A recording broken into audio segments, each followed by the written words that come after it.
नमस्कार मित्रांनो, इलाइट वेल्थमध्ये आपलं स्वागत आहे. मित्रांनो, आज आपण फायनान्शियल प्लॅनिंग या शब्दाविषयी थोडीशी 4 ते 5 मिनिटं आपण तुमच्याशी संवाद साधणार आहोत. फायनान्शियल प्लॅनिंग करणं खूप गरजेचं आहे मित्रांनो, कारण की तुम्ही जर पाहिलं असेल, येणारा जो पैसा आहे तो कुठे खर्च होतो आणि कुठे जातो हे आपल्या लक्षात येत नाही. त्यामुळे फायनान्शियल प्लॅनिंग करणं खूप गरजेचं आहे. मी तुम्हाला एक उदाहरण सांगतो मित्रांनो. मी गेले 3-4 वर्ष झालं फायनान्शियल फील्डमध्ये आहे.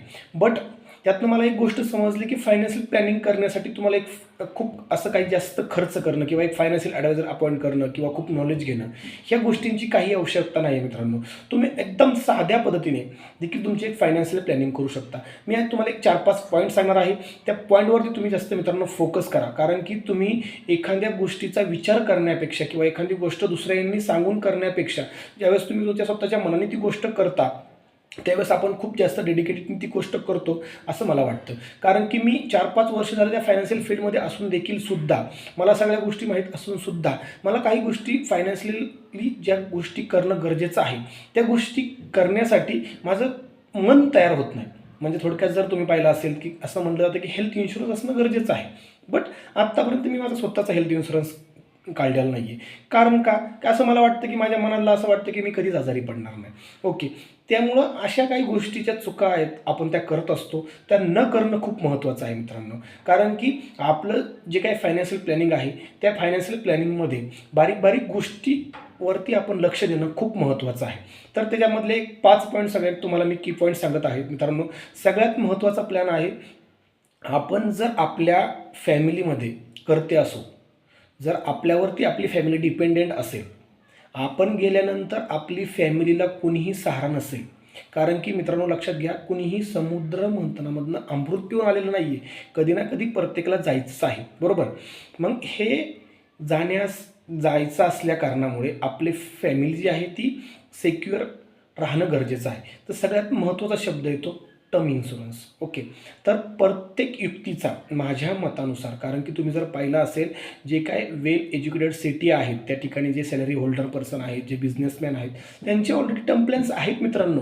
बट आपण जे काही सर्वसामान्य माणसं आहोत, शेतकरी वर्ग असेल किंवा कुठे कामगार वर्ग असेल, अशा लोकांसाठी टर्म प्लॅन ही गोष्ट माहितीच नाही आहे. 90 ते 95% लोकांचे टर्म प्लॅन्स नाही आहेत. ओके, तर माझ्या मतानुसार सगळ्यात महत्त्वाची जी प्लॅनिंगची सुरुवात आहे ते आपण एक 50 लाख 1 करोडचा टर्म प्लॅन घेऊन करणं गरजेचं आहे. ओके, सगळ्यात महत्त्वाचा प्लॅन. Okay, point. त्यानंतर सेकंड पॉईंट आहे मित्रांनो हेल्थ. आपल्याला माहिती आहे आपण आजारी पडतोच, राईट. आजारी पडल्यानंतर आपल्याला डॉक्टरकडे जाणं गरजेचं आहे. त्यानंतर डॉक्टर काही फीज चार्ज करणार आहेत, फ्रीमध्ये कुणीही चार्ज आपली ट्रीटमेंट करत नाही. बट छोटे छोटे आजार असेल तर इट्स ओके. बट मोठ्या मोठ्या आजारामध्ये फी पे करण्याची सुद्धा आपली कॅपॅसिटी असते, कारण आपण एक सर्वसाधारण कुटुंबातनं बिलॉंग करतो, बरोबर. मग अशा वेळेस मित्रांनो आपला फॅमिलीचा एक हेल्थ प्रोटेक्ट कवर असणं खूप गरजेचं आहे. मी ह्या ठिकाणी कोणते प्रोडक्ट तुम्हाला सांगणार नाही आहे, बट कोणते प्रोडक्ट घेतले पाहिजेत किंवा काय हे आपण नेक्स्ट व्हिडिओमध्ये किंवा पुढील भविष्यामध्ये आपण ते डिस्कस करूयातच. बट एक 4-5 पॉईंट खूप महत्त्वाचे आहेत मॅम, ते आपण ह्या ठिकाणी डिस्कस करत आहोत. पहिला टर्म सांगितलं तुम्हाला, दुसरा हेल्थ सांगितला, तिसरा मित्रांनो काय आहे, इमर्जन्सी फंड. म्हटलं जातं की कमीत कमी आपण 6 महिने सर्वाईव्ह करू इतका आपल्याकडे इमर्जन्सी फंड असणं गरजेचं आहे. But it's on your capacity, it's on your जे काही आपले खर्च आहेत, जी आपली कॅपॅसिटी आहे त्यानुसार आपण किती दिवसाचे खर्च, किती दिवसाचा इमर्जन्सी फंड आपल्याकडं असायला हवा हे आपण डिस्कस करून एक इमर्जन्सी फंड देखील आपल्याकडं ठेवणं तितकंच गरजेचं आहे. त्याच्यानंतर मित्रांनो जर तुम्ही पाहिलं असेल, त्याच्यानंतर थोडेसे एक्स्ट्रा जे काही गोष्टी आहेत, जसं की कुणाची मुलगी असेल, कुणाचा मुलगा असेल, ओके, त्यांच्यासाठी देखील आपण प्लॅन करणं गरजेचं आहे.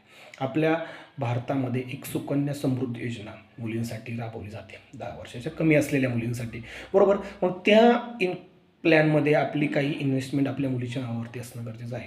जर आपला मुलगा असेल तर मुलासाठी देखील एक छोट्याशा प्रमाणात कुठेतरी पेप अकाउंट असेल किंवा बाकीची काही छोटी मोठी इन्व्हेस्टमेंट असेल, जेणेकरून त्याच्या भविष्यासाठी आपल्याला ती वापरता येईल. कारण आत्ताच्या कालखंडामध्ये एज्युकेशनचा खर्च खूप मोठ्या प्रमाणात वाढलेला आहे. जर आपल्याला हायर एज्युकेशनसाठी जर ॲडमिशन घ्यायचं असेल तर खूप मोठ्या प्रमाणात खर्च येत असतो. त्यामुळे थोडीशी जे काय प्रमाणात आपले सेविंग देखील असणं गरजेचं आहे.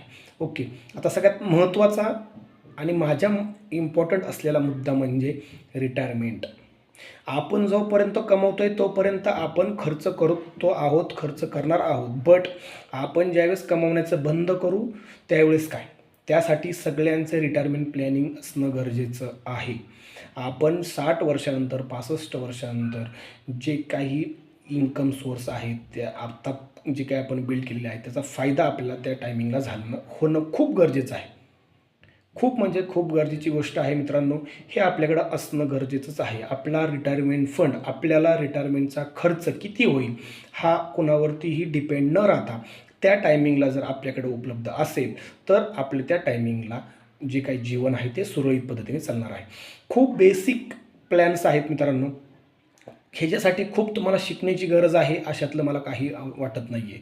त्याच्यानंतर काही इन्व्हेस्टमेंटचे प्लॅन्स असतील, तुम्ही त्याच्यानंतर गोल्ड्स, सिल्वर अशा काही इन्व्हेस्टमेंट देखील तुम्ही त्या ठिकाणी करू शकता. बट मला वाटतं की फायनान्शियल प्लॅनिंगमध्ये सगळ्यात महत्त्वाचे ह्या 4-5 स्टेप जे आहेत ते तुम्ही फॉलो केल्या पाहिजेत.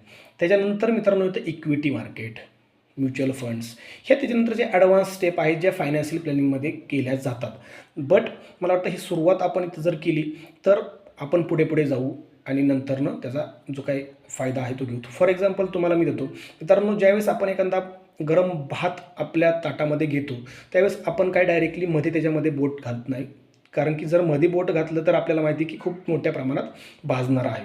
त्यामुळं जो काही कडनी आपण खाण्याचा प्रयत्न करत असतो, बरोबर. तसंच इन्व्हेस्टमेंट पण करताना सगळ्यात पहिल्यांदा जे काही बाकीचे वातावरण आहे, सगळ्यात जे काही हे महत्त्वाच्या ज्या गोष्टी आहेत त्या कडकडनी सुरुवात करा आणि नंतर मध्ये जाण्याचा प्रयत्न करा.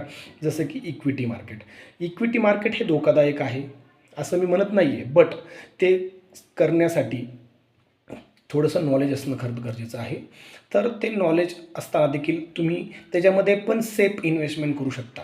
माझ्या माहितीनुसार जे काही इंडेक्स आहेत, आपला निफ्टी 50 आहे, जो नेक्स्ट निफ्टी 50 आहे, 250 आहे, 500 BSE 500 आहे, ह्याच्यामध्ये जे काही बँक्स आहेत, ETFs आहेत, ह्याच्यामध्ये तुम्ही इन्व्हेस्ट करा ना, जे की रिस्क कमी आहे, इंडेक्सला बीट करणार आहे. तुम्ही जर एखादा स्टॉक घेतला तो कधी झिरो होईल हे आपल्याला माहिती नाही आहे, बट तुम्ही जर एखादा इंडेक्स घेत आहात तर तो झिरो होण्याचे चान्सेस खूप कमी आहेत.